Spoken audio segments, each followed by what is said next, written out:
Well, I'm going to keep recording until I see whether or not I'm going to have time to go try to hire me an attorney this morning before the Secret Service or the FBI or some government official, a policeman, a detective, a healthcare worker, a social worker, somebody comes to take me away.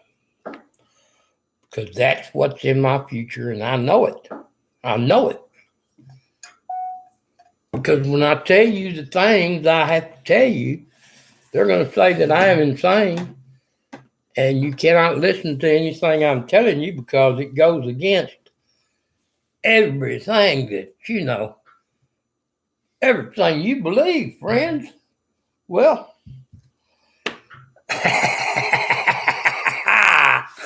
if that's the way they want it, that's fine with me. Because I can take it this time. I won't be struggling, I won't be in fear over not knowing what's going on because I know exactly what's going on. And I won't be intimidated by them because I'll just offer them peace and tranquility, and I'll sit in myself and cooperate and do whatever it is they want me to do until I'm allowed to leave this planet. And that will be very soon, because my mother is coming for me. I've already explained all that, so I don't have to go into it in further detail. But I am to be patient, which is what I'm trying to do, but I cannot be silent any longer. I must tell you the truth. I must speak the truth to power. I must speak my mind. I must speak my heart. I must speak my soul. And I must tell you what the aliens that had me for 21 days made me think I was Jesus Christ. Yes, sir. Introduced me to God and to all my dead relatives and to all my children and to all yours and everybody you know was there in heaven with me. And then I was sent back. I was told it would be futile to try and save this planet, but I must try. I must try for your sake, not mine. I don't give a red rat's about anything on this planet anymore. I've lost everything. The only thing I need to remain here is a lawyer, an attorney. So I'm going to put on my COVID mask and I'm going to crank up the same pickup truck I've been driving for 23 years. And I'm going to break the law because I cannot find my wallet with my driver's license. I guess I could call an Uber, but no, I'll take the risk. I guess I could call an attorney and see if they'll come see me. I mean, I have more evidence than I can haul down there. Let me show you what I've got here. I've got paperwork from my incarceration to my arrest. I was arrested and imprisoned twice in the Dallas County Jail. I was arrested 7 times and taken for mental evaluation because I spoke about what I'm speaking about right now. I spent 7 months of my life locked up and being starved and fed crap food and stuck in a place with a bunch of drugged out homeless people and winos and schizophrenic housewives and teenagers, suicidal teenagers. 7 different times. The last time, December 31st, was my 7th evaluation and I was at Green Oaks for the 3rd time. I was in there for the 6th and 7th. They sent me there for the 6th time I went. I got out and went home, told them, I called the police 3 or 4 days later and told them I saw lights in the field next to my house. There was a UFO over there. Well, they came out and took me burritos. So I stayed for 3 weeks. Well, 2.5, whatever. It was more than a couple of weeks. And that doctor told me, he said, if you come back over here, you'll never get out. We'll keep you. I said, okay. I will try to control myself. And I have done so. I've done a good job of it. I've lost everything I own and had 2 brand new Harley Davidsons that I had bought. I sold them for half. I sold them for 50 cents on the dollar of what I paid. So I lost $35,000 on motorcycles. So thank you, Harley Davidson. And I owe credit card debt because I had the cash in the bank in a safety deposit box to buy the motorcycles. I bought the Tri-Glide for cash, $42,000 and change. And I went back over there a week later, and God had a hold of me, and I couldn't help myself. I bought another one, and I put it on my credit card because I had a pocket full of credit cards. I had excellent credit. Never bounced a check in my life. And if I didn't have the money, I'd do without. I didn't even have credit till I was 40 years old. Didn't want it. But anyway, that's beside the point. I've been a real low profile guy all my life. Well, I hauled off and bought me a couple of brand new motorcycles. Even charged one on my credit cards. Went to the bank to get my money so I could.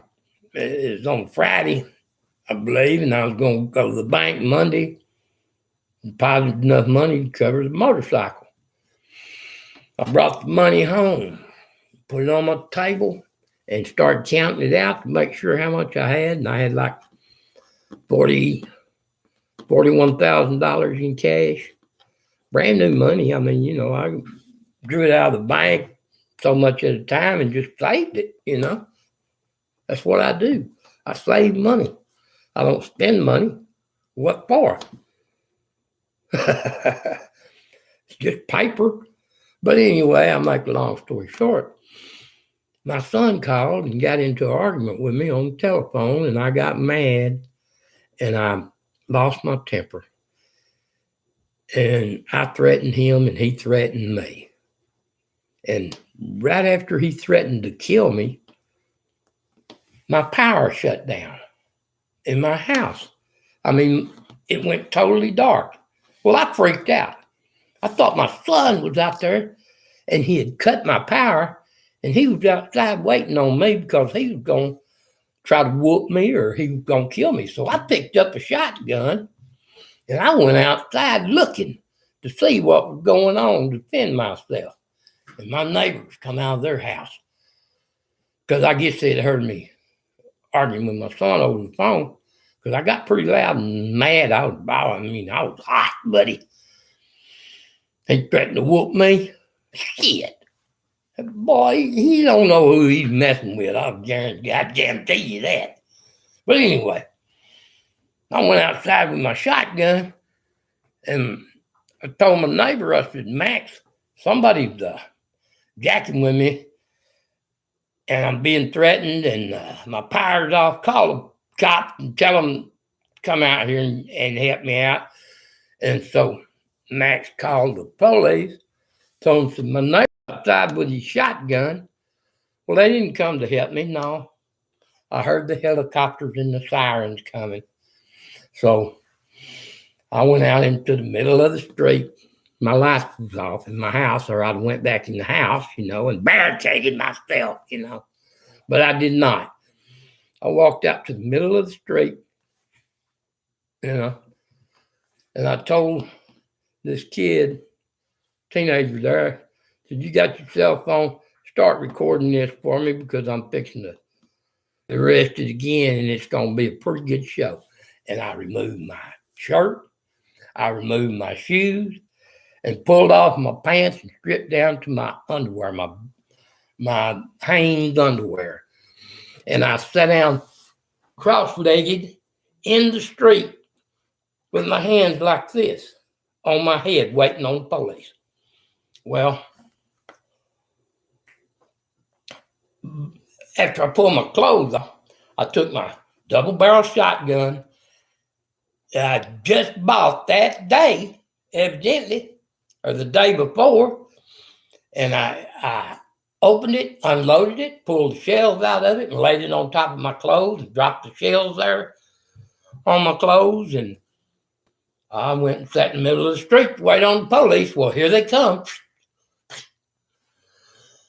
And they arrested me and put me in the back of the squad car, and all I do is tell them my name, rank, and serial number, I was in that zone. I felt like I was being taken in, as a prisoner of war, the way it felt. And I knew that I was going to be condemned and, Well, when my lights went off, I reached for that stack of money and I grabbed a handful of it like this and shoved it in my pocket, just in case, you never know. Well, turned out I'd put $15,800 in my pocket. So after they arrested me and put me in the back of the squad car, handcuffed and everything, here come the paramedics over there. Paramedics started to draw my blood, and I said, wait a minute, motherfucker. Don't stick me with that needle. You don't have to draw my blood. And he said, well, I need to take you. If you stick me with that needle, God damn it, I'll kill you, man. But, I was in a zone. I was out there. I didn't mean I was going to kill that man. You said it yourself to somebody, I'll kill you. Well, you didn't mean it. But I got charged with it for retaliation and hauled off to jail. Yes, sir. And so I spent 3 days before I could bail myself out. I had enough money in my pocket that I bailed myself out. It cost me $7,000, but, hey, that's just paper. Money. The root of all evil. Love money. Root of all evil. And I don't love it. It's a tool. A necessary possession in order that we might eat and be warm and enjoy our lives on this planet and not suffer, But people get greedy with it and, Me, I've always lived a frugal life, And that's how I've managed to accumulate what little wealth I had, but has now been taken away from me because they took my money off the table, searched my house. They took all my guns, like 24 weapons, 24 guns. And I just bought them at a pawn shop, man. I had a pocket full of money and I started spending it. And I bought a huge supply. I was thinking about using them for gifts for my kids and stuff because when I'd been arrested 3 weeks earlier and they took me for mental evaluation, they took my guns then. I had 5 of them then, 2 shotguns and 3 pistols. Well, they took them. So when I went in that pawn shop, I was figuring on buying me another gun. And I signed up to buy this pistol, and I had to wait 3 days, I believe it was. And then that's when I come back to pick up my pistol. And I said, well, I won't buy that pistol too. Let me have both of them. He said, well, I can't do that. I can't sell you but one a day. Pistol. I said, is that right? That's the law? He said, yeah. He said, but I can tell you all the long guns you want. I said, well, hell, let me see here. And I started picking out shotguns, and I picked out a Winchester and a 22 and a 243 and about a dozen shotguns there, and I just said, well, let me have them. And I bought them all that day. Well, I took them home with me, and because I had plans for them. I had a lot of big plans back then. I don't anymore. Oh, that's been taken away. But I had big hopes and dreams. I wanted to do some independent filmmaking. I wanted to try to make me a Western movie, for one thing, like Willie did, Red-Headed Stranger. I had a little cash, and I thought, well, I'll just invest it in some props and stuff, and I'll make me a Western shoot 'em up, and that's why I bought the gun. And then when I get through with them, I'll give them to my kids for Christmas, and they'll have them. That way, if the government ever comes after them, well, they'll have a way to defend themselves. But anyway, make a long story short, they kept my guns for a year and a half. I never got my money back. Finally got some of my guns back. Not the good ones. Got some guns back. And never got any of the money they confiscated. They confiscated money 3 or 4 times from me. I lost count. But I never got any of that back. It's been a mess. And